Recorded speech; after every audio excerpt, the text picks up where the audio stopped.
اعمار نعیمی کے معزز دوستو، آپ سبھی دیکھنے اور سننے والوں کو السلام علیکم ورحمۃ اللہ وبرکاتہ۔ ناظرین گرامی، آج کا ہمارا ٹاپک ہے حضرت خولہ بنت ازور۔ یہ ایک ایسی خواتین اسلام گزری ہیں کہ جن کے بہادری کے کئی قصے مشہور ہیں۔ ان کے بھائی حضرت زرار رضی اللہ تعالی عنہ کو جب رومی لشکر نے گرفتار کر لیا تو آپ نے تنے تنہا رومیوں کے لشکر پر حملہ کر دیا اور دشمن کے لشکر میں جہاد کرتے ہوئے گھس گئیں اور اپنے بھائی کو چھڑا کر لے آئیں۔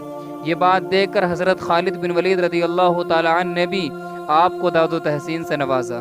زرار رضی اللہ تعالی عنہ، ناظرین گرامی، یہ ایک ایسے مجاہدین اسلام تھے جنہیں دنیا زرار بن ازور کے نام سے جانتی تھی۔ یہ ایک ایسے مجاہد تھے کہ اس دور میں دشمن ان کے سامنے کانپ اٹھتے تھے اور ان کی راہ میں آنے سے کتراتے تھے۔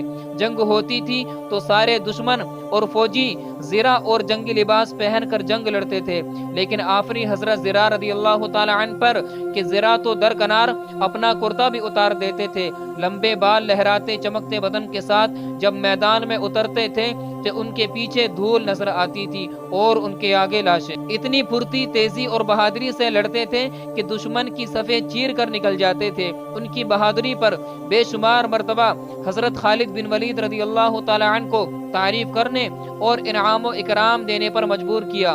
دشمنوں میں وہ ننگے بدن والا کے نام سے مشہور تھے۔ رومیوں کے لاکھوں کی تعداد پر مشتمل لشکر سے جنگ اجنادین جاری تھی۔ حضرت زرار رضی اللہ تعالی عنہ حسب معمول میدان میں اترے اور صف آرا دشمن پر طوفان کی طرح ٹوٹ پڑے۔ اتنی تیزی اور بہادری سے لڑے کہ لڑتے لڑتے دشمن فوج کی صفیں چیرتے ہوئے مسلمانوں کے لشکر سے بچھڑ کر دشمن کے فوج کے درمیان تک پہنچ گئے۔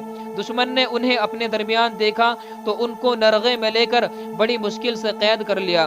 مسلمانوں تک بھی یہ خبر پہنچ گئی کہ حضرت زرار کو قید کر لیا گیا ہے۔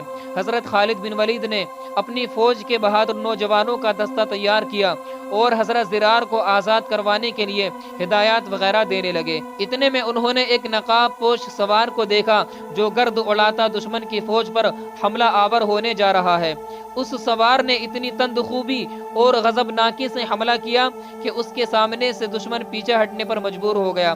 حضرت خالد اس کے وار دیکھ کر، شجاعت دیکھ کر خوشی کا اظہار کرنے لگے اور ساتھیوں سے پوچھا کہ یہ کون سوار ہے، لیکن سب نے لا علمی کا مظاہرہ کیا کہ وہ نہیں جانتے۔ حضرت خالد بن ولید رضی اللہ تعالی عنہ نے جوانوں کو اس سوار کی مدد کرنے کو کہا اور خود بھی مدد کرنے اس سوار کی جانب لپکے۔ گھمسان کی جنگ جاری تھی۔ کبھی حضرت خالد بن ولید اس سوار کو نرغے سے نکلنے میں مدد کرتے اور کبھی وہ سوار حضرت خالد کی مدد کرتا۔ حضرت خالد اس سوار کی بہادری سے متاثر ہو کر اس کے پاس گئے اور پوچھا کہ کون ہو تم؟ اس سوار نے بجائے جواب دینے کے اپنا رخ موڑا اور دشمن پر جارحانہ حملے اور وار کرنے لگا۔ موقع ملنے پر دوسری بار حضرت خالد بن ولید رضی اللہ تعالی عنہ نے پھر پوچھا، اے سوار تو کون ہے؟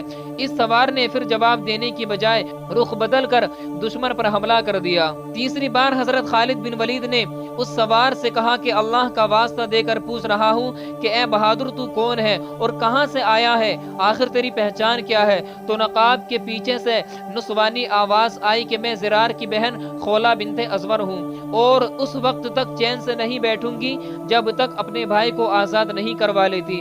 حضرت خالد نے کہا کہ پہلے کیوں نہیں بتایا؟ تو کہنے لگی کہ آپ نے جہاد میں آنے سے منع کیا تھا۔ حضرت خالد نے کہا کہ آپ کو آنے کی کیا ضرورت تھی؟ ہم تھے آزاد کروانے کے لیے۔ تو حضرت خولہ نے جواب دیا کہ جب بھائیوں پر مصیبت آتی ہے تو بہنیں ہی آگے آیا کرتی ہیں۔ مسلمانوں اور حضرت خولہ نے مل کر حضرت زرار کو آزاد کروا کر دم لیا۔ اپنے بچوں کے نام ان اسلام کے ہیروز کے نام پر رکھیں تاکہ انہیں پتا چلے کہ ان کا نام کس کے نام پر ہے اور نام کا اثر شخصیت پر بھی پڑتا ہے، اور ان کی تربیت ایسے کریں کہ اسلام کا مستقبل روشن کرنے میں اپنا کردار ادا کر سکیں۔